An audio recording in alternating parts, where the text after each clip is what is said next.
Friday the 13th is the 2009 reboot bar sequel of the 1980 original, using characters created by Victor Miller and produced by Platinum Dunes in association with Sean Cunningham.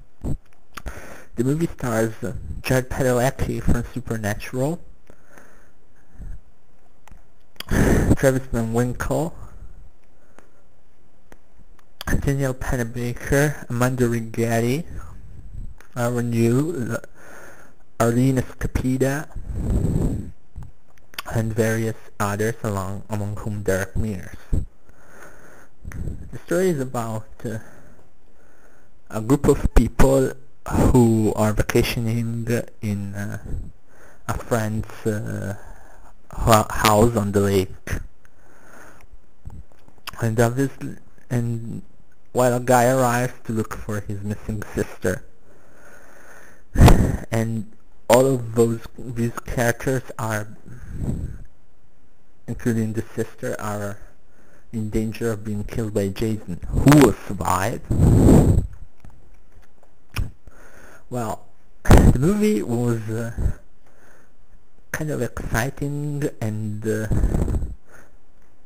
popcorn horror in a good way. The movie was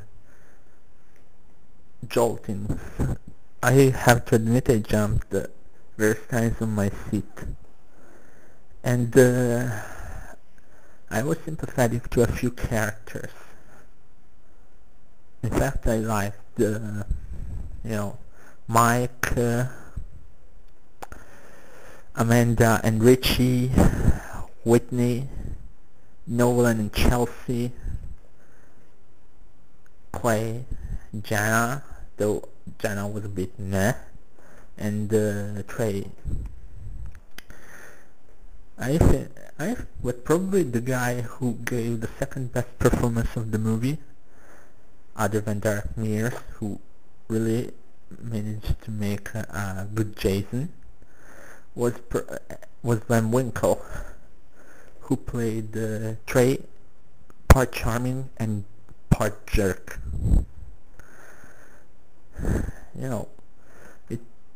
He was the kind of guy that sometimes does jerky things and says jerky things and is kind of jerky, but you can't stay mad at him for too long.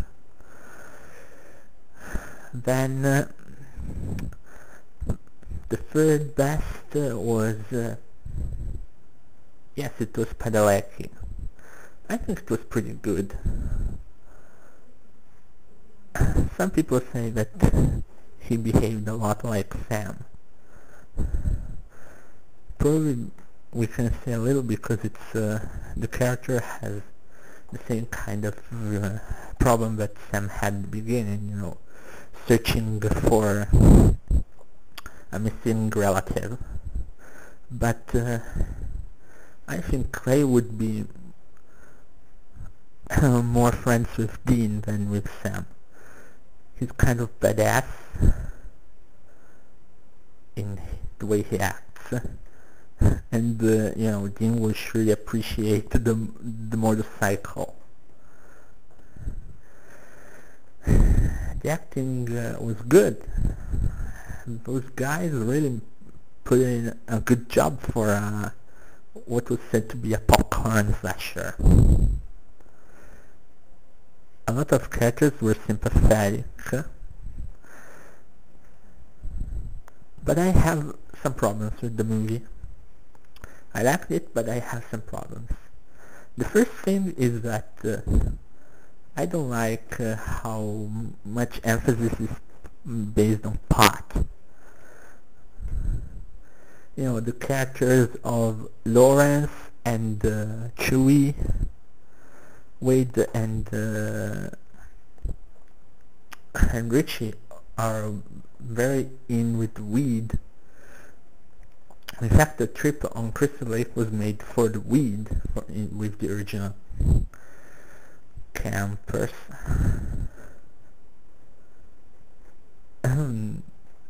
And there's also a guy who owns a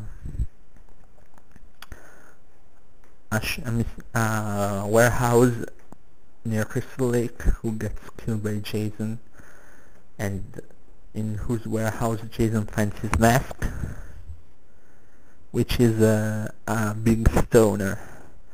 And I was annoyed by, all those stoners. You can have one or two or three, but that many and that hard, it was a bit too much. Remember, in Friday the 13th Part 2 there were Chili and Chuck, I think, the two stoners. Then, well, probably it's a homage to them, as Clay is kind of like Rob from Part 4, the final chapter. There are also other send up to the original movies, such as Jason attacking Clay through the window from Part 2. The homage was to the end of Part 2. And, well, what's to say? Well, the finding the mask, which happens by accident in both movies. And Jason is all like, looks nice, think I'll keep it.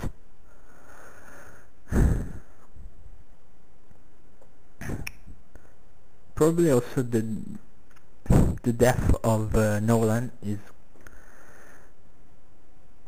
quoting the death of the girl with the harpoon in the eye from Part 3. But back to the problems. The other problem is that a few of the guys on Whitney's group were nicer and better than the kids in Jenna's group. I also kind of didn't like the fact that Jason kept Whitney, because she looked like his mother. I was, what? That doesn't fit with Jason. But I don't know why everyone was having a fit with Jason running, because he did run in the first 4 parts. Then, well, there's also the fact that there are underground layers, and it looked like Vacancy, House of Wax, and the horrible Texas Chainsaw Massacre remake, in which you are shown how they dispose of the victim's belongings and bodies. And the ending? The ending has the same gotcha scare that the original had. The original 3 movies had, and which was copied by the movie Carrie, which also had used it in accord to Deliverance. But here you don't have anything after that, so you don't know if it's a dream or not. Anyway, Friday the 13th from me gets an 8.